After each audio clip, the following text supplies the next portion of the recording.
Works witness well. Faith, if it has no works, is dead. We don't let dead people join our church. If your faith is real, it will produce works.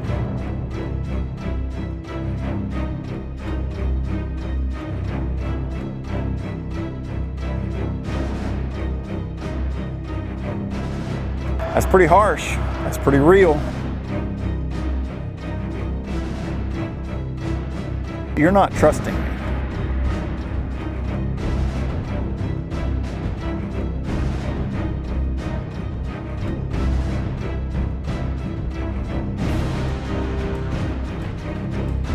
If you're claiming that you have faith, but you don't have fruit, you don't have works to demonstrate your faith is not even as strong as the devil's faith.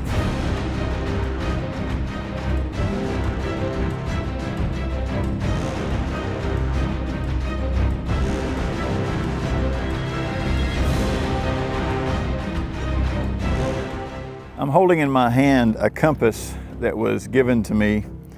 I looked it up on Google. It costs about 89 cents.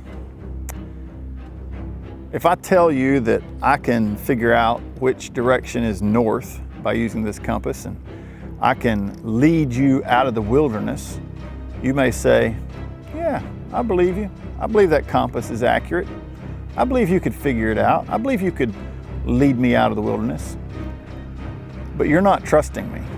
You don't have faith in me until you actually put yourself in my care in the wilderness, where you're depending on me to lead you out. In James chapter 2, we have a lesson that I've entitled, Works Witness Well. And of all the hard-hitting lessons in the book of James, this may be the hardest hitting of all. Listen to verse 14 through 26. I'll be reading some and interpreting some. James says, "What does it profit, my brothers, though a man say he has faith and does not have works? Can faith save him?" That sounds like a strange question in the New Testament of the Bible. Can faith save? He says, let me illustrate it for you. If a brother or a sister is naked and destitute of daily food, and you say to them, "Depart in peace, be ye warmed and filled," but you don't give them those things that are needful for their body, he says, what good is that? That doesn't do them any good. You can't tell me that you care for them if you don't actually do anything to help them out. You certainly can't prove that you care, and it certainly didn't do them any good. He says, in the same way, faith, if it has no works, is dead, being alone. He said, oh yes, a man may say, you have faith and I have works. Show me your faith without your works. Is that possible? Can you show me that you believe that I can lead you out of the wilderness with this compass if you don't actually follow me into the wilderness and let me lead you out? You can't prove that you trust me unless we actually go out there. He says, I will show you my faith by my works. You believe that there's one God? Good for you, he says. You're doing well. By the way, he says, the devils believe that there's one God. And he says, and they're one up on you. They got a leg up on you because they tremble. That proves that they actually know that God is there, that they believe he's there. If you're claiming that you have faith, but you don't have fruit, you don't have works to demonstrate your faith is not even as strong as the devil's faith. How worthless is that? He goes on. He says in verse 20, but will you know, O vain man, O empty man, that faith without works is dead? Was not Abraham our father justified by works when he had offered Isaac his son upon the altar? How do you know that Abraham trusted God? Well, when he raised his knife above his son, there's no doubt that he trusted God. And even God himself said, now I know. I'm sure that's an anthropomorphic expression. God knows everything. But now we know, and Abraham certainly would never doubt whether his faith was truly in God or not. and the proof of his faith was seen in him offering his son Isaac. Verse 22, he says, do you see how faith worked with works, and by works was faith made perfect? It was made mature, it was made complete.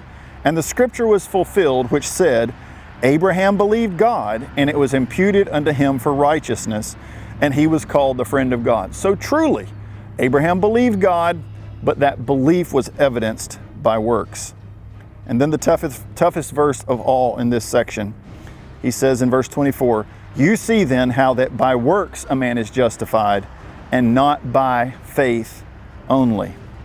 In the same way also, wasn't Rahab the harlot justified by works when she had received the messengers and had sent them out another way? How did the Jews know that Rahab had faith in their God? By the actions that they saw in her, in how she treated the Jewish messengers or spies who came to her house. He says, as the body without the spirit is dead, so faith without works is also dead. As the pastor of Grace Baptist Church, if someone were to bring me a cadaver, a dead body, and say, hey, we want this person to join the church, I'd be like, yeah, I'm sorry, that's not going to work. We don't let dead people join our church. There's no spirit, there's no soul, there's no decision, there's no life. James says, if your religion, if your faith is not proved outwardly, your faith is as good as a dead man. That's pretty harsh. That's pretty real. Let's evidence, let's show the people around us, let's show ourselves, let's show God that we truly trust Him by acting on the truth that is given to us in His Word. Certainly you can't work your way to God. It is by grace that we are saved.